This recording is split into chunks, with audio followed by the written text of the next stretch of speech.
Obbo Jawaar Mohaammed faa abbaan murtii dhimma isaanii qoratan akka jijjiiramaniif iyyannaan dhiyeeffatan fudhataman argatin hafe. Kanneen iyyannaa dhiyeeffatan kun adaba maallaqaatiif tumurame abukaatoon himatamtootaas komee isaanii dhiyeessaniiru.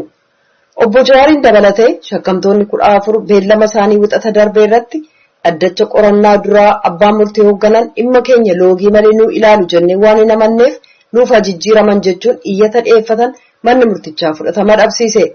Beellama duraanii irratti shakkamtoota keessaa tokko Obbo Jawaar Mohaammed abbaan murtii dhimma sana qoratan loogii malee akka hin qoranne ragaa jedhanii ka dhiyeessan abbaan murtii sun si argadhe harka koo seente ka jedhu waan fakkaatu fuula gammachuu irraa arge jedhan jechuu isaanii iyyata isaanii ka fudhatama dhabsiise manni murtii sadarkaa tokkoffaa Ramaddii Lidataa dhaddachi kabiroon ibsee jira.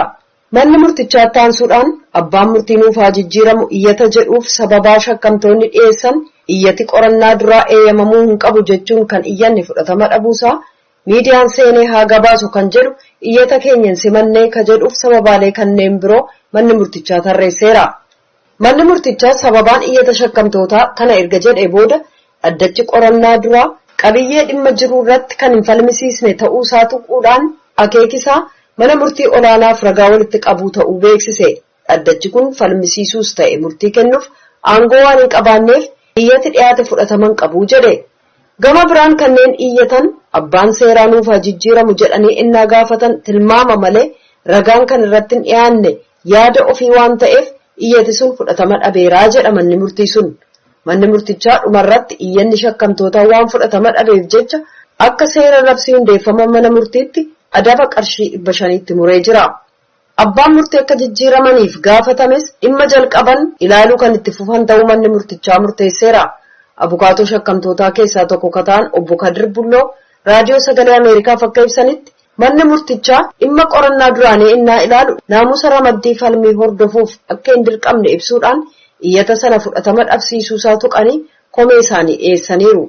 ፍርድ ቤቱ ይህን አይጠይቅም። ህጉ ይህንን እንደ ግዴታ አይጥልም። ምንድነው መታወቅ ያለበት?